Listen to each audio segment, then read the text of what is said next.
We're going to go a lot of places today. We really are. Get ready. Did you ever consider, I mean, you played football in high school, right? I did my freshman year. You haven't played since? Nope. I did love football. It's actually the sport I thought I was going to pursue for my career. At the time, I was 160 pounds, freshman at Newton High School, and I had a couple concussions in the past, but I had an injury that kind of just took me out for the season.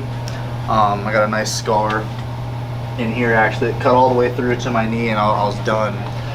But which wasn't even a concussion-related accident. But my dad, both my parents are chiropractors, and people that come into their office, they're hurt for the rest of their life. They're 40 years old, and they're never going to move because of football. So I think having that leg injury, I was out for a little bit. My parents were like, you know, they saw the people that were hurt. They didn't see the people that were okay, but they made the decision along with me a little bit. But they're like, hey, no more football.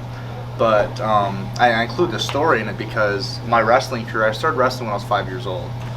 But I never saw success until my sophomore year of high school. Football is the main reason why is, you know, Arnold Schwarzenegger has a saying, like, whenever you have a plan A, he only focuses on plan A. He doesn't put any focus to plan B because then you're just going to take away from plan A.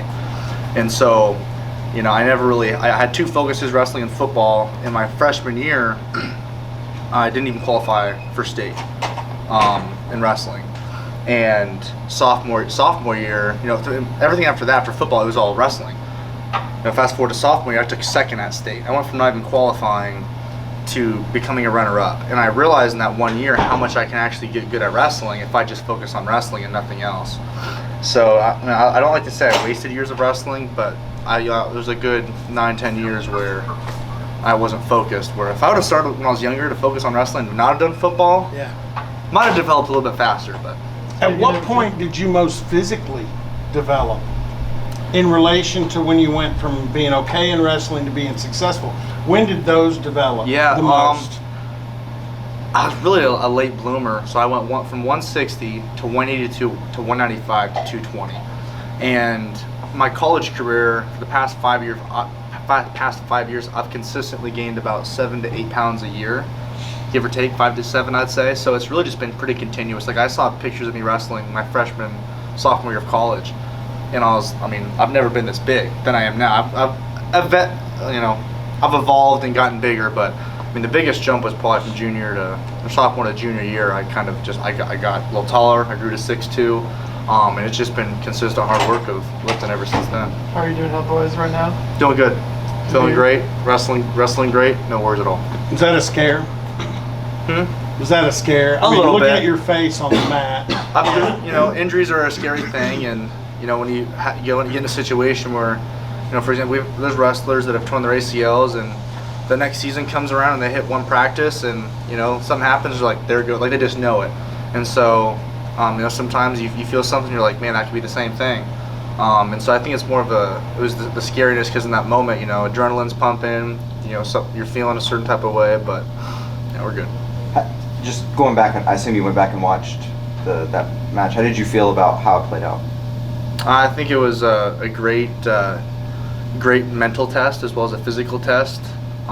Just what tough matches are going to be like at the NCAA. A lot of my matches are pretty easy going, I would say. It's pretty dominant. You know, there's no pushback. Usually I go out there, I wrestle hard, and they put up with the fight as much as they can until they get pinned or tech fault. So that was a match where, you know, I've had a couple decisions. Both of them against Colton were just decision matches, which are great matches because the best of the best guys, which I'm training to beat, is going to be matches like that. So it's a good little reset to realize that, hey, I'm not going to be able to walk up there at the NCAA tournament and steamroll everybody, because those top wrestlers, it's going to be better matches like that. So, you know, mentally wrestling in the second, third period and having a close match that's within a takedown, I think it's good because it kind of reminds me of the basics and what it's going to take to be a national champion. Are there trade-offs to when you have a season like you've had where you dominated so many guys and ended matches early?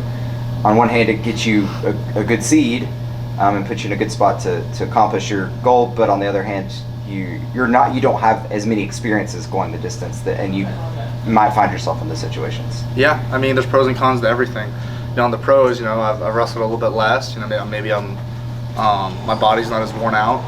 But at the same time, I'm gonna have 5 matches at the NCAA tournament, and if they don't all go super fast, maybe it will be a little bit more stressful for me. But I'd say what doesn't matter is the fact that what does matter is the fact that the way we've been training is preparing for that.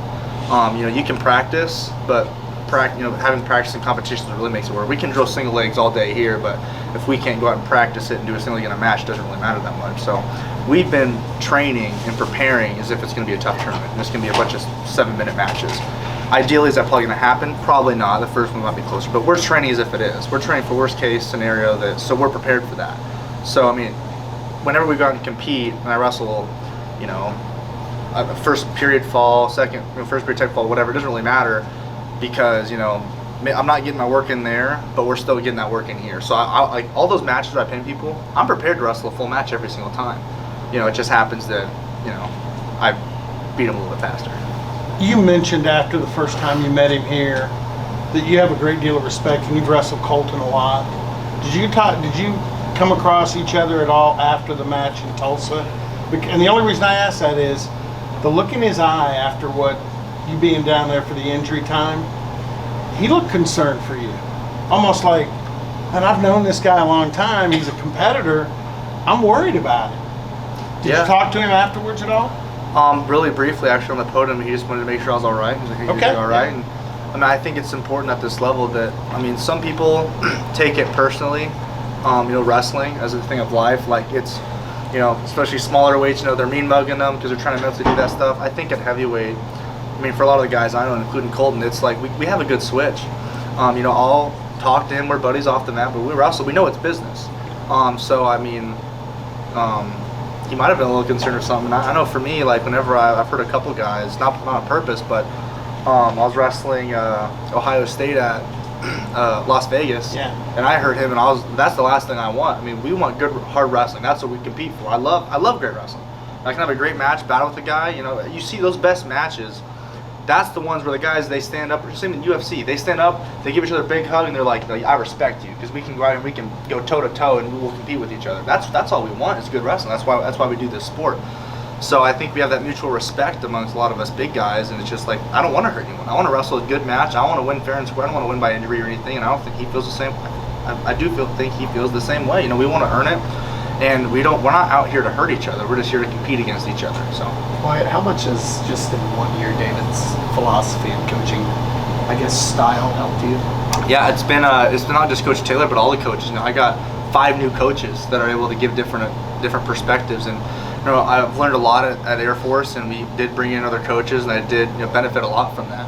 But just in an extra year of having a little bit extra time to train, because this is all just bonus, So it's kind of just been exciting to see what areas that I didn't really think about that I'm developing. I've been pretty close-minded, I think, about wrestling, and I think it's just they were able to fill the gaps where I've been struggling, and what I needed to hear to kind of help me expand as a wrestler and think of it more than just scoring points, but hey, staying in a good position for a couple minutes in your stance, or when you're on top. Like it's a lot. It's not just an escape or a riding time point. It's holding them down and mentally breaking them, because then the points just flood in. So I think the perspectives have been the most valuable thing that I've been able to add and develop my wrestling. You talk about some of those gaps, maybe in years past where you've been struggling. What are those areas, and how specifically have they helped you? It's just everything as a whole. For example, it's the difference between like, hey, getting your stance or getting a good wrestling stance with your, like this, where it's like, hey, getting a good stance with, you're blocking with your head, your knees are just a little bit outside your shoulders, you're light on the front of your toe. It's just more descriptive, and it's just the way they'd be able to describe it's just a little bit better.